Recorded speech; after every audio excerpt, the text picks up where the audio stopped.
Okay, so let's picture this. It's a perfect moonlit night about 2,500 years ago in ancient India. You've got a group of some of the most brilliant spiritual minds of their generation, and they're all gathered under these beautiful blooming trees. And they're there to ask a really simple but incredibly profound question. What is it that truly makes a person or a place or even the whole world shine? That question is right at the heart of our explainer today as we dive into a timeless dialogue from the Gosinga forest. The original text just sets this stunning scene. This isn't just any old forest, it's the Gosinga Sāla tree wood. The night is described as dosinarati, which means a bright moonlit night. And the air is just filled with the scent of these blooming flowers. It's in this perfect, almost magical setting that the whole conversation gets started. And who's meeting here? Well, this isn't just any group of monks. We're talking about the absolute A-team of the Buddha's disciples. You've got Sāriputta, famous for his wisdom; Ānanda, the Buddha's loyal attendant; Mahāmoggallāna, a master of psychic powers; and a few others. I mean, these are the heavy hitters of their time, all gathered together under the full moon. So it's the wise Sāriputta who actually poses the question. He kind of looks around at the forest, which is already beautiful, right? And he asks, what kind of person, what quality inside them could make this incredible scene even more radiant? And that one question kicks off this fascinating exploration of all these different paths to wisdom. And what happens next is just incredible. Each of these 6 great monks gives a completely different answer, and each one totally reflects their own unique strengths and personality. It's a brilliant look into the many different ways to find wisdom. So let's break them down, one by one. All right, first up is Ānanda. Now, he was the Buddha's cousin and his personal attendant, and he was known for having this flawless memory. He was basically the living, breathing record of all the teachings. You could almost think of him as the ultimate scholar, the great teacher. So what's his answer to Sariputta's question? For Ānanda, the one who shines is the Bahu-Sutto. That Pali term literally means one who has heard much. So he's describing someone who has really learned and embodied the teachings. And then, this is the important part, can share that wisdom skillfully with others to help them on their own path. Right, so the crucial point for Ānanda isn't just about knowing stuff. It's a whole process. First, you remember the teachings perfectly. Then, you teach them clearly. And finally, the whole point of that teaching is to empower other people to overcome their own inner roadblocks. For this kind of person, knowledge literally becomes light when it's shared. Sāriputta then turns to Revata, who was a famous master of meditation, and his answer is a complete 180 from Ānanda's focus on teaching and the external world. For Revata, the deep thinker, the ultimate introvert, the light is found within. Revata's ideal is the Patisalana Ramo, someone who finds joy in being alone, in seclusion. For him, you don't find illumination by teaching crowds, but in the deep quiet of solitude. The person who really shines is the one who's dedicated to calming their own mind, who meditates diligently, and who discovers this radiant peace inside themselves. The third perspective comes from Anuruddha. He was another of the Buddha's cousins, and he was praised for perfecting what's called the divine eye. So it's no surprise that his answer is all about the power of extraordinary perception. Anuruddha's shining monk is someone who sees way beyond the ordinary physical world. He uses the term Dibbana Chakuna, with the divine eye, to describe this state of profound, panoramic insight. He even compares it to standing on the tallest palace tower and seeing everything below with perfect clarity.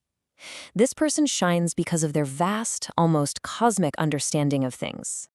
The conversation now shifts over to Mahākassapa, who was the ultimate ascetic. I mean, this was a monk who was the embodiment of discipline, living a life of extreme simplicity and rigor. And his answer totally reflects that commitment to practice over, say, theory or special powers. Mahākassapa puts the spotlight on the Aranikko, the forest dweller. This is a person who lives simply, is content with very little, and is praised for their tireless dedication. So this monk shines not because of what they know or what they see, but because of how they live. They are a walking, breathing example of integrity and relentless effort. So we go from the solitary ascetic to a completely different ideal. The next answer is from Mahāmoggallāna, a monk known for his wisdom, second only to Sāriputta himself. His vision of what makes the forest shine isn't found in being alone, but in the power of connection and collaboration. This is just brilliant. For Mahāmoggallāna, the forest lights up when two people get into an abhidhammakattam, a deep conversation about the ultimate nature of reality. It's this dynamic dialogue where they question each other, they inspire each other, and their wisdom just flows freely. Here, the light isn't in one person, but in that spark that's created between them. And finally, the question comes all the way back around to the man who started it all. The other monks turn to Sāriputta and say, "Okay, we've all given our answers. Now it's your turn. What kind of monk makes the forest shine?" Sāriputta's answer is just so profound. The monk who shines, he says, is one who chittam vasamvateti, who brings their own mind under their control, not the other way around. He compares this monk to a king with a huge wardrobe who can choose to enter any state of mind they want at any time with complete freedom. The ultimate light, then, is the light of a fully mastered mind. So there we have it, 6 incredible monks and 6 totally distinct paths to illumination. From scholarship and teaching to solitary meditation, cosmic vision, tough practice, wise dialogue, and finally, total mastery of the mind. It's just an amazing spectrum of human potential. But believe it or not, the story isn't over yet. After sharing all their ideas, the monks decide to take their conversation to the ultimate authority.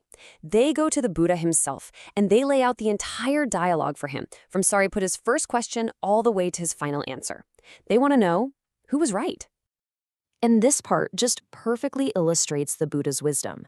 His first response is sadhu, sadhu, which basically means well said, well said. He validates every single answer.